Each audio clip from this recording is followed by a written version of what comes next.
Hey folks, this is Kalani. With patch 9.1 looming just over the horizon, let's take a look at everything coming with the new patch. I've seen a lot of people say this patch is so small and there's going to be nothing coming in patch 9.1, so why don't we lay it all out in front of us and see if that's really the case.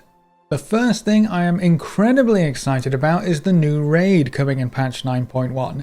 If there's something that Blizzard does very well, and in my opinion better than any of the other MMOs out there, it's endgame content, specifically raid content. From what I've seen and tested so far, the Sanctum of Domination is going to be no different. There are some awesome encounters in this raid. It's a relatively big raid with 10 bosses total, and we will see some familiar faces, most notably Sylvanas Windrunner herself. We can finally close the book on this very long chapter. We have no idea how the raid will end as of right now, but it's safe to say no matter how things turn out, it's going to change the course of the Shadowlands and this expansion, and it will set the stage for future patches. So there's going to be important story consequences in this raid, but if all you really care about are the boss fights being cool and the loot being awesome, this raid has plenty of reasons to get excited.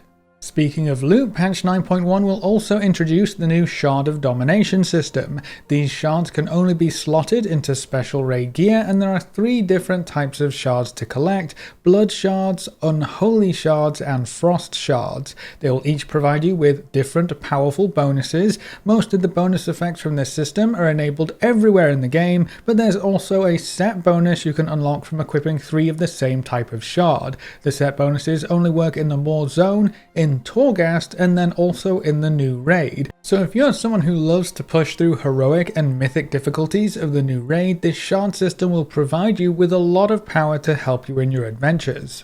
It's not just new raid content though. Patch 9.1 also introduces another mega dungeon for us to explore. This time we'll be heading to the secretive broker trade hub, Tazavesh the Veiled Market. There are so many cool encounters in this 8-boss dungeon, a lot of little puzzles you'll need to work your way through, and of course lots and lots of awesome loot. If you love smaller group PvE content but still want a challenge, this mega dungeon should be exactly what you're looking for. The mega dungeon will initially open up as Mythic only, but in a future patch I expect it will be split into 2 dungeons and added to the Mythic plus Keystone system, just like every other mega dungeon before it. And I guess while we're on the topic of dungeons, we might as well squeeze in the changes to the Mythic plus Keystone system. First things first, say goodbye to the prideful seasonal affix. In patch 9.1, Keystones above level 10 will instead have the Tormented affix. With this affix in play, you can find the Jailer's forces spread throughout each dungeon, and slaying these lieutenants will reward you with anima powers. Yes, that's right, special anima powers for you to use in Mythic plus dungeons. Some of them seem crazy powerful too, so this affix is really going to spice up how you run dungeons in patch 9.1. There's also going to be a new score or rating system added into the game for patch 9.1. For every Mythic plus key you do, you can earn Mythic plus score. It's basically Raider.io score but baked into the game, so your highest keys for each dungeon will add up to be your total maximum score, and there's also a bonus for completing the dungeon on both Fortified and Tyrannical weeks. This might be a bit of a strange change to get used to if you never used the Raider.io platform, but having this system in-game allows for a lot more flexibility when it comes to meta rewards for the Mythic Plus system, and it gives you another type of in-game progression to work towards. For anyone who was using the Raider.io website and score previously, now you have another version of it, but it's in-game, so you can use both or whatever you prefer. Patch 9.1 will also have lots of new story content as the Covenants take the fight to the Jailer. After all of the anima farming, all of the training and securing their own lands, the Covenants are now powerful enough to start a counterattack. That's going to change the Maw Zone entirely, and it won't be quite as dangerous to get around with the Covenant lending a helping hand. We'll work towards nullifying the Eye of the Jailer and its terrible gaze, learn how to call our entire stable of mounts to ride around on our favourites in the Maw Zone. There will be new areas to explore and quests to complete, and the Covenants will be asking for help assaulting specific locations twice per week. But the Jailer isn't sitting by idly and watching his domain be invaded. He has other plans, which apparently involve dragging an entirely different pocket of the Shadowlands down into the Maw. We'll be able to explore this new zone called Corthia, discover what the jailer is after, and learn about this mysterious city of secrets. Of course, that also means lots of new outdoor content, including daily quests, new factions to earn reputation with, new rewards to work towards, including transmog, pets, mounts and achievements, a new world boss to kill for powerful new gear, and as the name might suggest, lots of secrets to uncover. Something super special about the new Corthia zone is an entirely different gearing up path. We've always been able to gear up through the new raids and dungeons, and PvP will always have its place, but Corthia introduces another path. One of the new factions you'll be working with is called the Archivist's Codex. As you uncover artifacts and relics in Corthia, you will earn a research currency, which can be used to upgrade special Corthia gear up to item level 233, which is the same item level as the last two bosses on normal difficulty in the new raid. Heroic raid loot is set at item level 239, so it's almost as powerful as heroic raid loot. We've seen outdoor world content gearing up paths before, but none of them have allowed you to earn gear that's comparable with raid gear. Especially nearly heroic raid gear. You can work towards a full set of item level 233 gear without ever stepping foot into group content. It might take you quite a while and a lot of playtime in Corthia, but it is a viable option for gearing up that we haven't seen in a long time. So if you're one of the many players who loves the outdoor world content and you play solo a good chunk of the time, this gives you another progression pathway to pursue. There will also be another round of Renown Rewards to collect, and it's not a small addition. Another 40 Renown levels will be added in patch 9.1, which brings our total up to 80. As you earn Renown, you can expect more shiny rewards, including new followers, new mounts, pets, titles and transmog, more power-ups for your soulbinds, access to new legendary effects, and of course item level increases for various types of gear rewards like world quests and unrated PvP. Each of your Covenant Soulbinds will also have a few new points or traits to unlock, which will allow you to use some additional conduits, and there's a new powerful ability waiting for you at the end of each tree.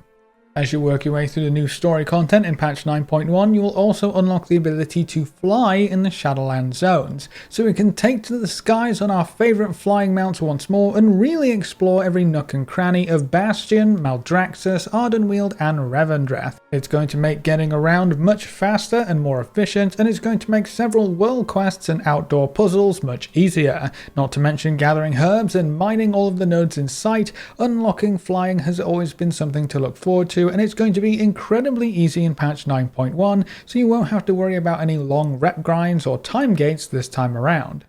Another huge change coming in patch 9.1 is to Torghast. The entire Tower of the Damned will be turned on its head, and Torghast is going to be a very different experience in patch 9.1. Torments as we know them are gone, there's a new score system which rewards different types of gameplay, and there's also a new empowered buff that you will have full control over that lets you go crazy for a short period of time. We will also have 4 new layer difficulties to work through for increased Soul Ash rewards and new rewards on top of all of that.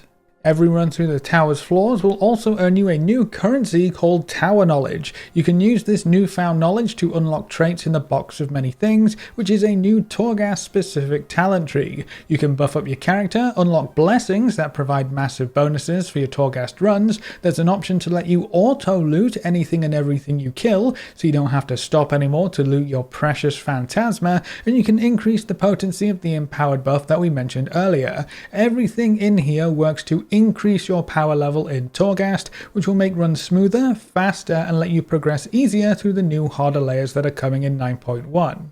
There is also a special section of Torghast that you can only get into if you achieve a flawless run called the Adamant Vaults. Special new rewards await those capable enough to break into the Adamant Vaults, but it's not going to be a walk in the park. The Adamant Vaults are quite a bit more treacherous than your average Torghast floor, so you'll need to keep your wits about you.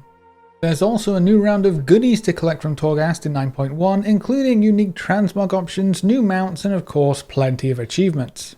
The main reason to venture back into Torghast for patch 9.1 is the new Soul Cinders currency. You'll need this currency to upgrade your legendary items up to rank 5 and rank 6. That's right, our legendary items will have even more power unlocked to ensure they're the highest item level gear we have, even with all the item level bumps in patch 9.1.